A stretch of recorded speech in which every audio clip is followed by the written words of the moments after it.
Everyday injustice. Too many wrongful convictions. Corruption has infected the criminal justice system, leaving too many people helpless, fighting for their lives instead of receiving justice. People suffer. Is that why they say justice is blind? Today on Everyday Injustice, we're talking once again with Amika Mota from Sister Warriors. Welcome back to the show. Thanks for having me, David. It's good to be back. So, I feel like I'm having this conversation over and over again, but I feel like of all the things that went wrong with the last election, Prop 6 was probably the most heartbreaking just because there was no organized opposition to it. We had seen states like Kentucky and Alabama pass it overwhelmingly, and quote unquote liberal California, and I really would like to flush that down the toilet. Yep. You know, Votes it down. Do you have any sense for why that happened? Well, in the big scheme of things, I think, um, there's a bunch of pieces of Prop 6 that I think we're picking apart, right? We certainly struggled from the beginning of when this made it onto the ballot, of the fact that, the ballot title and summary was not quite what we'd hoped it to be to convey to voters what they were actually voting on. And so, there was involuntary servitude was in the title of the ballot summary and title, and not slavery. And so we knew from prior kind of runs at this and prior polling that involuntary servitude was unfamiliar to most people. It was a difficult concept for folks to understand. And a lot of people just didn't know what it was. So, there's pieces like that. There's the part of the fact that we were running a pretty small budget with a pretty heavy lift as far as voter education. Um, and when I started saying in the bigger scheme of things, that bigger scheme of things absolutely has also, in my opinion, really affected the whole. Like I think that in a lot of ways, you know, the kind of CJ criminal justice reform things that were potentially on the ballot, 36 and 6 were just tied in a lot of ways. And so, yeah, people that didn't even quite know what Prop 6 was, would see the mention of prison and work and like, yes, people should work. So people, I think, were making a lot of flash judgments around 6. And then I do, in a lot of ways, really believe that it was tied to 36. We had such a clear indication that 36 was going to pass. Um, and yeah, and those are the two things that people were looking at that had mention of kind of prison. So yeah, I think that there's a lot of things to be said around reflecting on the campaign and the efforts that got us there. I wish we had had more time to really get ready, a good couple years of a runway. And we didn't have that, we kind of did what we could with what we had and the budget that we had and But the it really never works that way. I mean, you always feel like at the end of a campaign, and I've been involved in many and most of them losing, you yeah, always feel like, oh, if I only had more time. But it really yeah, doesn't work out that way ever. yeah, that's real. That's real. That's right. Totally. So that's why those reflections are like this small piece of it, right? And then the other piece that started this with is in California, this so-called progressive state.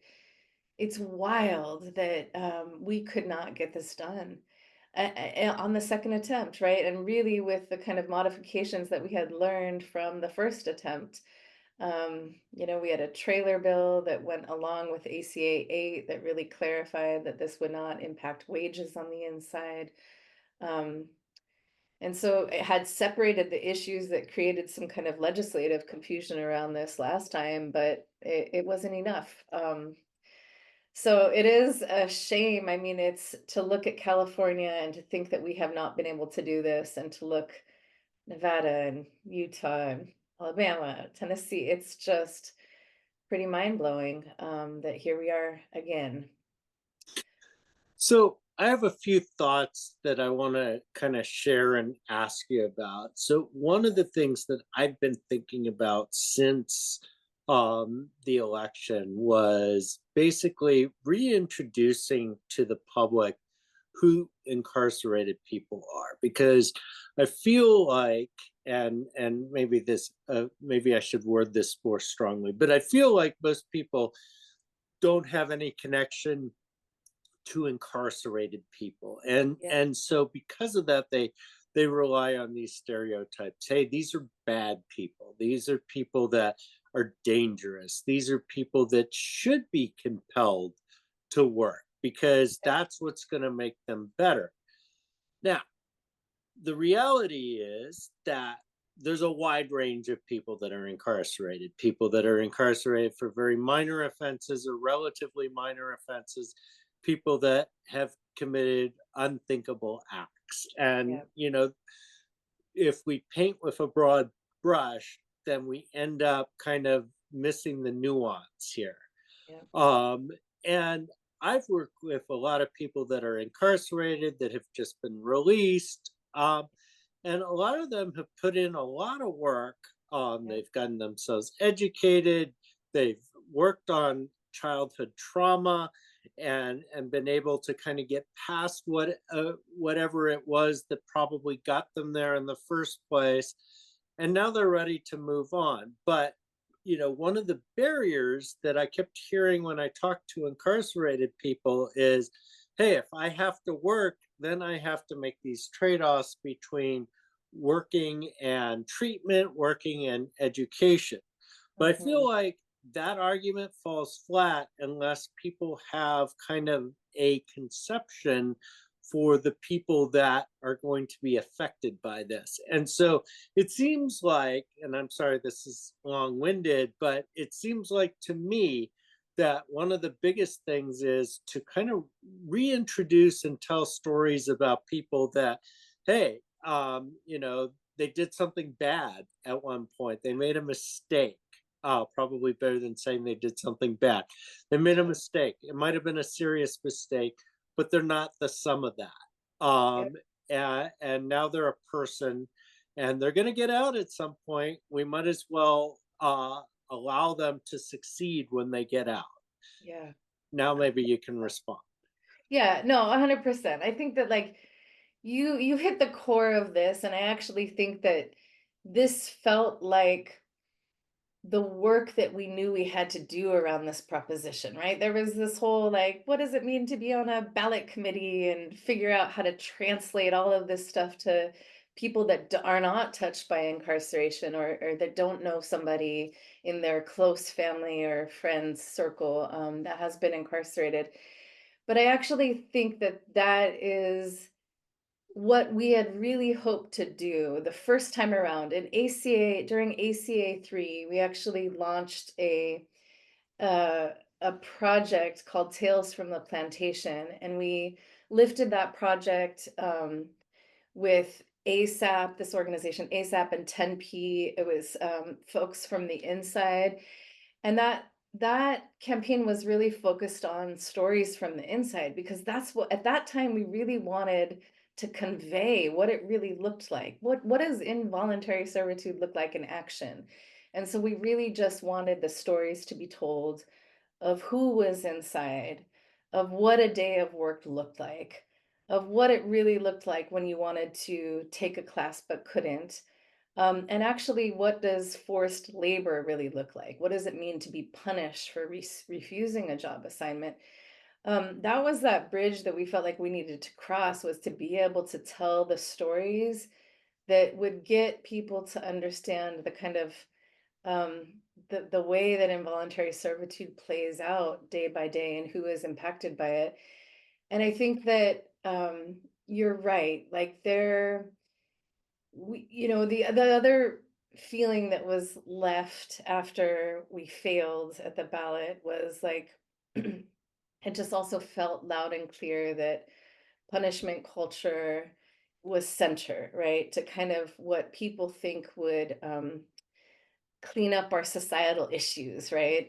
Including and very much tied to Prop 36, because we are also like, the overcriminalization of our folks is going to lead to more worse conditions, and the impacts of forced labor will just be more and more highlighted as conditions get worse on the inside. But I do think that the storytelling piece felt really key for it, definitely for incarcerated people and people that had experienced it. It's like it's a hard thing to get people to understand. Like, what does that mean? Do you just not want to work? Or does that mean the prison will kind of shut down and stop moving if people decide not to work? And so there is a lot of like, you got to tell people the way it works inside. And so much of the way the kind of mechanics of being in prison works, it's like we all really care about our own environments. We put a lot of work into making our cells and our units and our grounds. Like we take care of that because we have some pride as human beings. And so that's like not something that would change, right? Um, but people don't get it that you can get thrown into jail inside of jail when you are refusing a job assignment, right? And so it's just I think it's hard for people to connect. Like, what does forced labor actually mean? Um, and so, we did during that Tales from the Plantation campaign, we really tried to lift up those stories of like how did people end up getting write-ups for refusing to clean a COVID infected cell? How did people, what does it really look like when you choose to not be at a job assignment that feels unsafe, or that feels like it's taking you away from being able to be in the law library and actually take some steps towards your freedom as somebody that may be fighting a case. So these are all stories we just lifted up because we wanted to be able to start painting those pictures. I do want to say that I think the issue is getting those stories to a broad enough audience, right? And to an audience that cared enough about their own lives in relation to incarcerated people, and to how those incarcerated people will affect their lives when they come back into community, right? And so, yeah, lifting up how important education is, and you know, being able to actually make choices that give you autonomy as a human being inside, like those lead to better outcomes when people come home, and people that are much closer to like a rehabilitated version of themselves than when they went back in. So yeah, I think that you're right, that those are the stories that people need to hear in order to have a change of heart or really understand what's happening on the inside. And yeah, it felt like the core of the campaign. And I wish it was blasted on all of, like David, you've been holding it down for these spaces, but it was very, just not a lot of attention around Prop 6 in the way that we'd hoped to rally it. Yeah, and part of what I'm kind of thinking as we're kind of teasing this out is that, you know, an election really needs a soundbite. And this is Yep. not really a soundbite issue. This is a much broader issue, and so it's not really conducive to, free the slaves. Yep. Well, wait a second, we don't have any slaves. Yep. Who are the slaves? Oh, the people incarcerated. Wait a second. If they're incarcerated, shouldn't they have to work? And so, it kind of, when you have this kind of counterintuitive concept for people to swallow in the middle of a campaign that was really a nightmare, uh, all the way around, I think that makes it hard. Now, I want to get back to a point that you made because I think it's important to kind of tie all these pieces together. And you mentioned, this kind of ties into Prop 36. And I was thinking, yeah, and this also ties into the recall of Pamela Price and the defeat of George Gascon. Yep. That people have this conception that maybe this reform movement went too far. Now, I don't Mhm. think it did. And Yeah. personally, having 30 or 40 people at a time covering the courts, I don't think most people really understand what's going on in the courts. Yeah. And I don't think what has happened, even in places like LA and even in places like Philadelphia with Krasner, Yeah.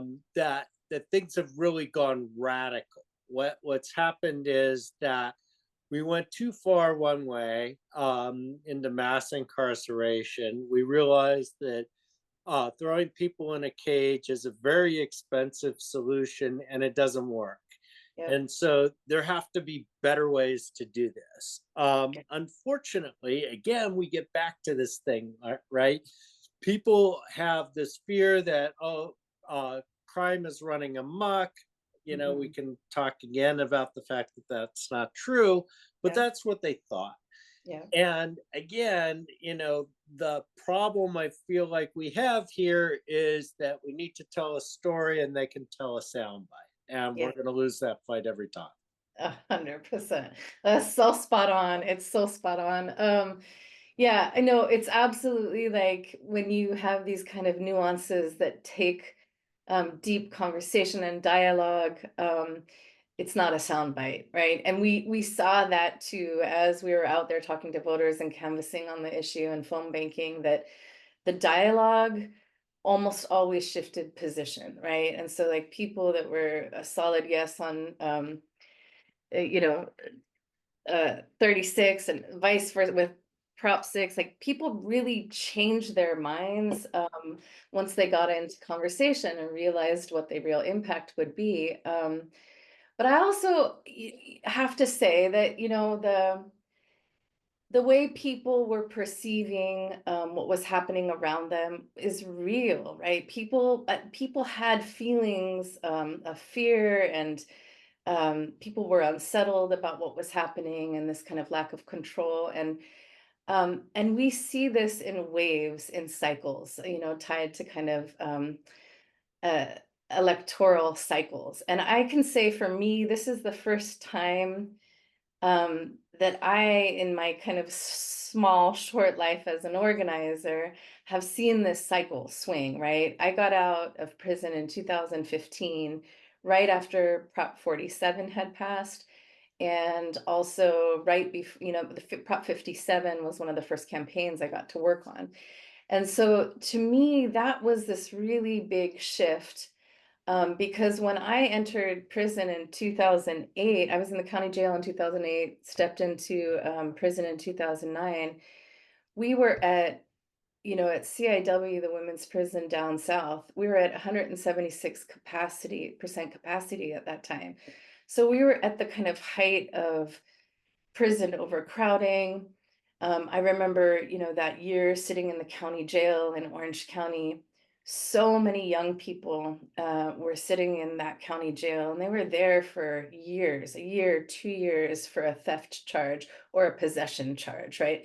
I mean, as somebody that was my first prison experience, I was mind blown, and I kept thinking like, if people understood what was really going on in here, like, no, but this isn't common sense, people would reject the idea of an 18-year-old sitting in the county jail for 2 years for shoplifting, right? But that is, so I saw it when it was like that. And then I saw, when the prisons, the numbers were kind of dropping inside of the prisons, and there was a lot more access to rehabilitative programs.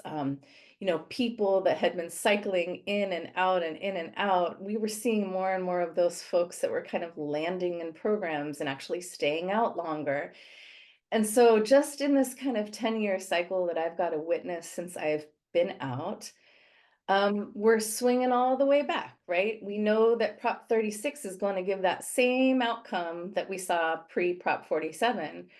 Our county jails will likely be full again with people serving time for possession and theft. And it's just uh, one of those things where like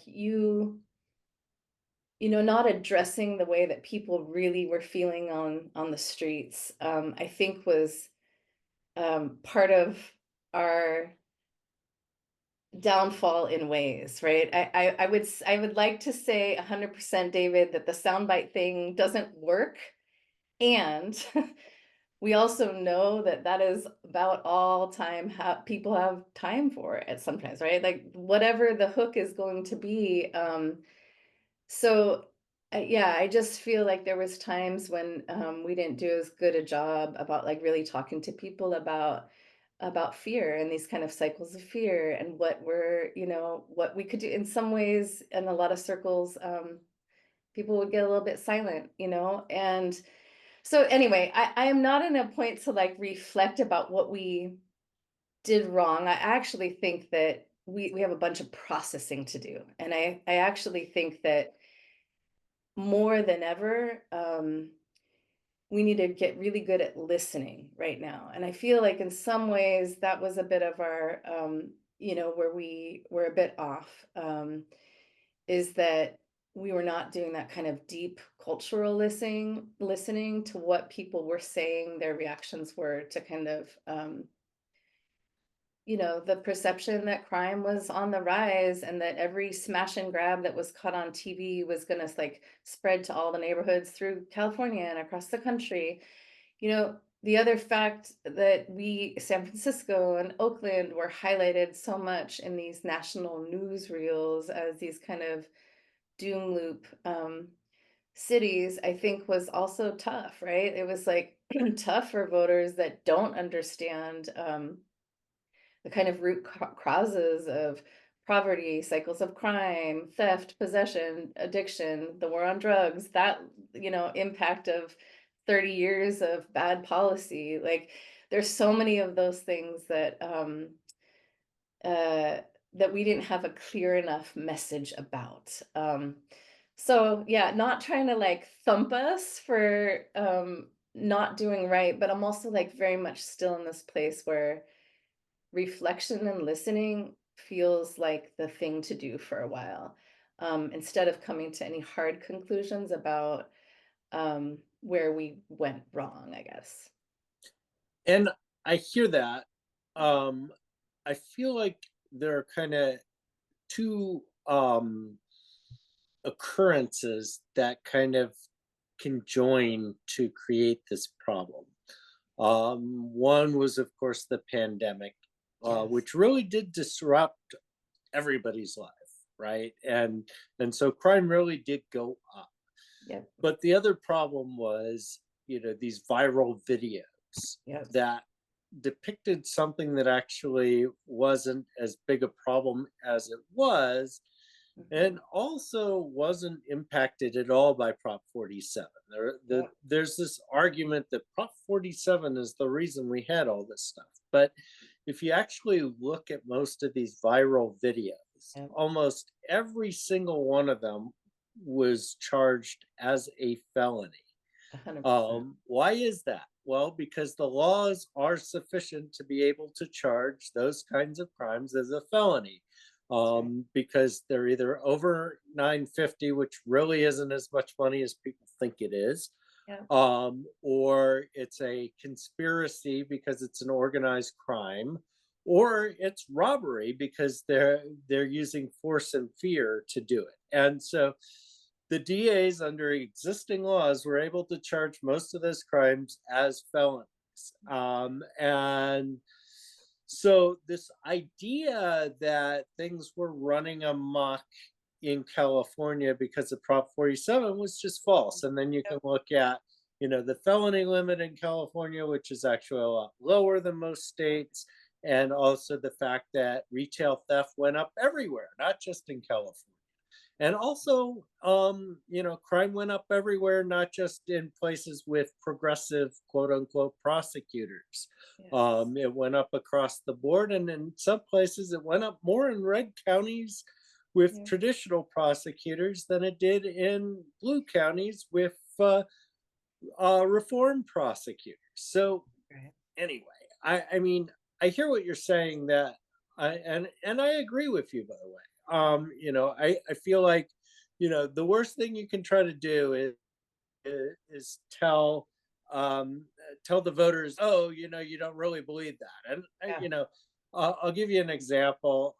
It's probably before your time, but the first election I was involved in was in 1992, and Bill Clinton beat George Bush in the presidential election on the economy.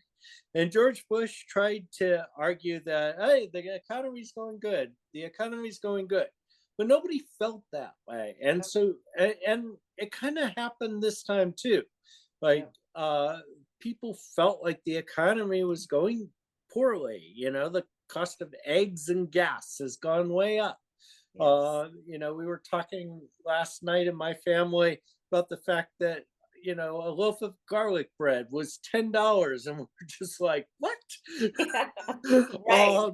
And Yes. so that's real, and Oh, that impacts your pocketbook, especially if you're a person that's living, paycheck to paycheck, which yeah. unfortunately most of us are. And so trying to talk people out of that is not a way to win elections. Agreed. Agreed. Yeah. Yeah. I think that was the I think we knew that the whole time in ways, right? Like we could feel we were right along with everybody else feeling the kind of impacts of the pandemic, the impacts of inflation, the impacts of even we'd be in these organizer meetings in Oakland, and like and someone's car would have been busted by the time we came out. Like it was around us at all times and ways. And so it's absolutely we were well aware that, like, oh, crime is like giving stats were not the remedy for like these heartfelt day-to-day kind of issues, that stats were not resonating, that the kind of the cycles of policy and how did we end up here, maybe not actually be too related to the current administration, but like those things weren't registering, right? And so I do think that in the only way that we know how to deal with that, which is as organizers that are primarily working with currently and formerly incarcerated people, was we kind of went back to the basics, right? Of really talking about the things that connected us. Because I would say that, even I saw a couple of articles that came out that were written inside prison that were like questioning Prop 6, if it would be, if it would really impact folks the way that they had hoped on the inside. And so that was what we knew how to do. We knew how to get back into circle and into conversation with people that had a lot of questions. So I'd say that that was our default, and that actually, regardless of all of the questions that we won't have answers for, we knew that that kind of deep work with people, and our base that allowed the time and space for people to kind of create their own analysis and to dive into critical thinking, and to have some political education and kind of the context of their lives in the rest of the world. That was what we felt like we can do, that we should do, and that is also what we feel like we're tasked to do in preparation for 2026 and 2028. It's like this deep organizing work um, is probably the place that we like our feet feel most sturdily on the ground when we are doing that work.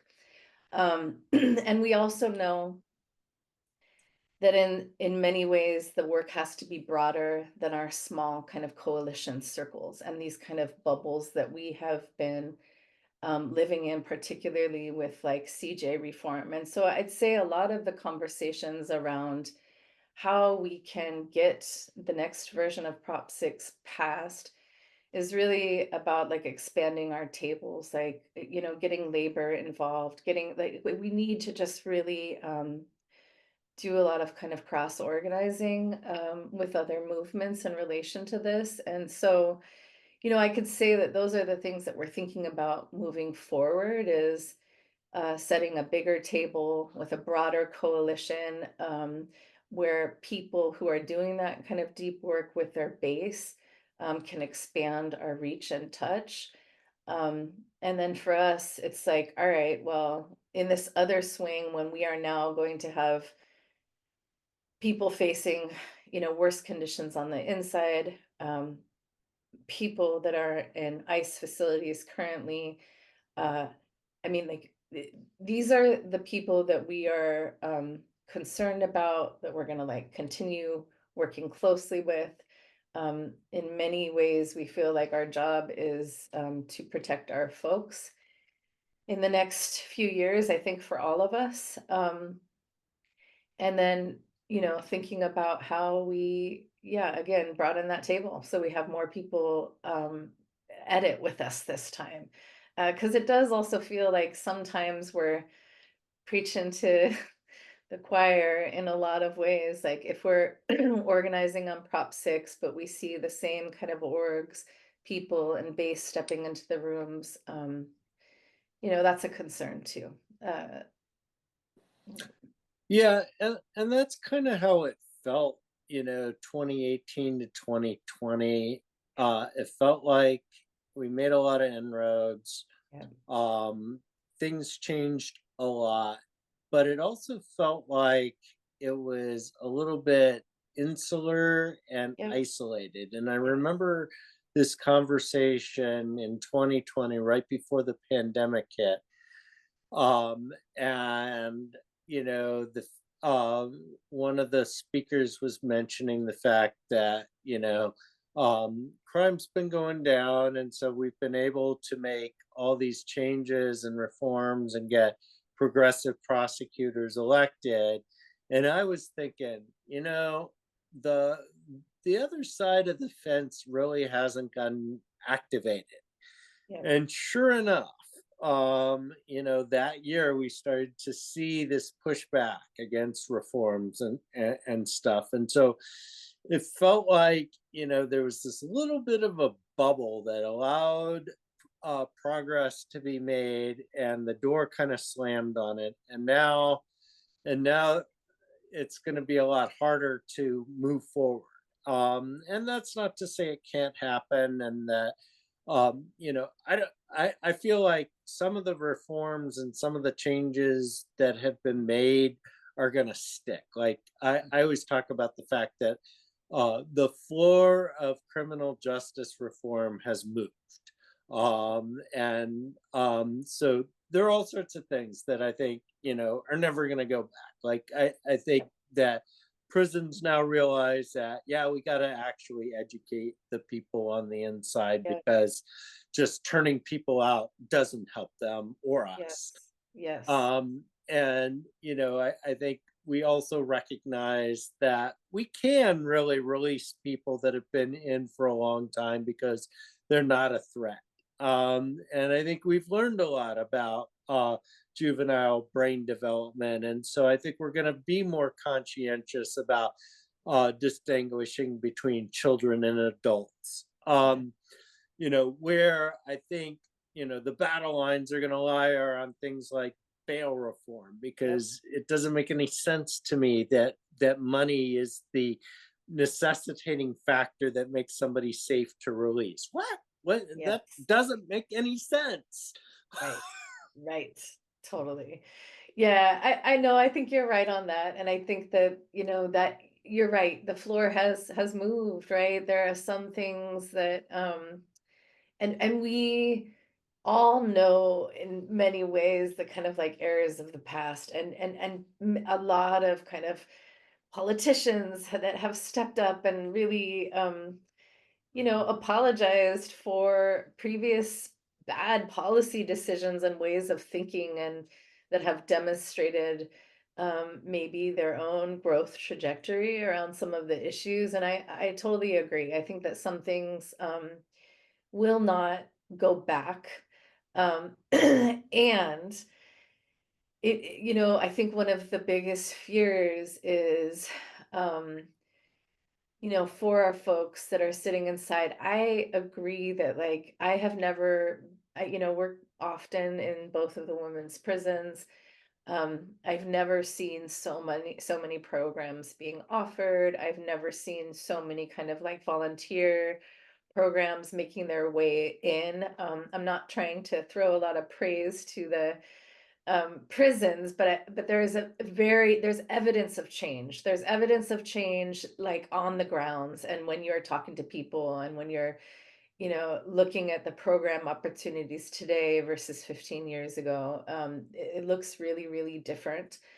Um, but I'm also really fearful, as conditions get worse, that we could lose some of our ground there, because we know what overcrowding looks like. That is less access that people have to real programming, real rehabilitation, family reunification, like all of those things that are really suffer as the conditions get worse for folks on the inside, as does the ability to make, like, um, you know, these change in these really highly oppressive conditions. So those are all things that are like on our hearts, and we're aware of. And I do agree that, like, even when you have, we've seen some of the changing of the guards with our progressive DAs, local races, mayors, things like that, they are still very much um, utilizing the language that we have kind of solidified in the last 10 years around humanizing incarcerated people, around brain science. Like, they have absolutely co-opted the work that we have done in the last 10 years. And there's pieces of that that have changed the floor. It's great. Like, some people, there's a high critique around them co-opting language. And also, some of it is just considered truth. It's fact now, right? Like, we know things that we did not know 20, 30 years ago. But that's, again, like, that piece of the slow, steady work that I think is ahead of us, is not losing any more ground, of continuing to remind people of who the human beings that are sitting inside these facilities are, and the impacts that they potentially have on our communities as they make their way home, because we know most of them will be home. So yeah, it's a lot to digest. And I could say, I went to like a few convenings right after the elections, and I just, I think there was a lot of people analyzing what happened, and I'm listening, but I don't think we fully know yet. I really don't think we totally know. So yeah, we're looking forward to a whole nother round of, like, listening sessions with our young folks. We're going to do some town halls again in the prisons in January. Like, we want to hear from people. We want to hear how people inside are feeling impacted by the elections and the props. And yeah, that's the work that we get to hold, that doesn't change based on the political climate. So I feel grateful that we get to do that piece of it, stay steady with our folks and listen. Well, let's end on that less down note. We've been talking with Amika Mota from Sister Warriors. This is Everyday Injustice. I'm your host, David Greenwald. Thank you for joining us again, Amika. Thanks, David. And join us again next time for more tales from the injustice system. Thank you to George Powell and Norman Mousequake Barrett for the use of our opening, Everyday Injustice. You can see more of George's music at www.tjsr.org. justiceforgeorgepowell.com.